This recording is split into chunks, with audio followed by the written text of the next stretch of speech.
Hi guys, আজকে চলে আসলাম তোমাদের সামনে একটা সুন্দর শাড়ি পরে। আর অনেক দিনের শখ যে আমি শাড়ি পরে অনেক সুন্দর করে কাজ করব টুকটুক করে। পিঙ্ক কালার কিন্তু আমার অনেক বেশি পছন্দ, তাই পিঙ্ক কালার শাড়িটাই পরে নিয়েছিলাম। আর পিঙ্ক কালার সবকিছু পরলে আমাকে অনেক বেশি সুন্দর লাগে। পিঙ্ক কালার জামা বলো আর শাড়ি বলো, যেটাই পরি না কেন আমাকে বেশি ভালো লাগে। আমার আফামণিদেরকে দেখি অনেকে সুন্দর করে শাড়ি পরে কাজ করে, তো আমারও ইচ্ছা করলো আজকে আমি শাড়ি পরে সুন্দর করে কাজ করব, দেখি পারি কিনা। আচ্ছা, আমাকে কেমন লাগতেছে বলো তো?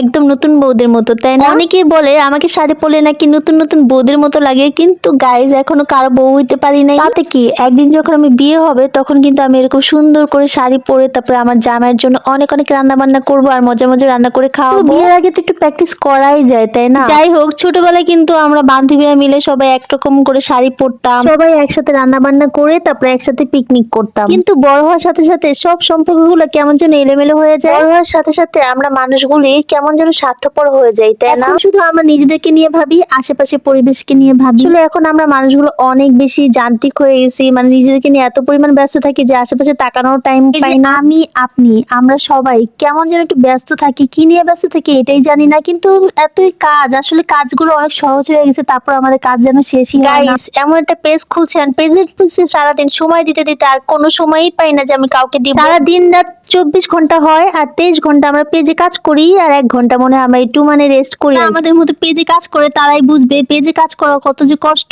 তারপরে আপনার লাইক কমেন্ট শেয়ার কিছুই করেন না। যাই হোক, এই ডিজিটাল কিপন মানুষদের কথা নাই বলি। আমার প্রিয় আফামণিরা, তোমরা আসলে কিভাবে এত সুন্দর করে শাড়ি পরে কাজ করো আমি জানি না। দেখো আমি কিরকম বেঁকা হয়ে গেছি, মানে শাড়ি পরে আমার যে কেমন উসপিস লাগতেছিল, মানে আমি সোজা হয়ে দাঁড়াতেও পারতেছিলাম। শাড়িটা পরে মনে হচ্ছিল আমি ঘুচু ঘুচু হয়ে গেছি, একদম টান টান হয়েছিল। শাড়ি পরা অনেক কষ্টের গাইজ, আমি মেনে নিছি। আমি শাড়ি পরে কাজ করবো কিভাবে আমি জানি না। আসলে শাড়ি পরা একটা অভ্যাসের ব্যাপার। আগে মামিদেরকে দেখতাম এত এত সুন্দর করে শাড়ি পরতো, আমার অনেক বেশি ভালো লাগতো। আমার মনে হতো কবে বড় হবো আর আমি এরকম করে শাড়ি পরে কাজ করবো। আজকে আমাদের বাসায় একটা স্পেশাল আইটেম ছিল, সেটা হচ্ছে আলু পরোটা। কিন্তু আমি আজকে খাবো হচ্ছে গিয়ে বেসন, মানে বেসন দিয়ে আলু চপ আর হচ্ছে গিয়ে মিষ্টি কুমড়া চপ। গাইস, আমার ইফতারিতে আলুর পরোটা আর কি যা খুশি দাও, আমার কোনো মতেই ভালো লাগে না। আমার কাছে ফ্রুটস ভালো লাগে আর হচ্ছে আলু চপ বেগুনি থাকতেই হবে, মানে বেগুনি না আলু চপ আর হচ্ছে কোন রকমের বড়া ভাজার জন্য আমি রান্নাঘরে চলে গেলাম। আর সেখানে যে আমি কড়াইটা গরম দিয়ে দিলাম আর এটাতে এখন তেল দিব। আমি স্পেশাল ক্যামেরাম্যান আমার বোন, সেও আমাকে ভিডিও করে দিচ্ছিল। তো আজকে আমি তেল দিতেছিলাম, সোয়াবিন তেল দিয়ে রান্না করবো ভাবতেছি, কিন্তু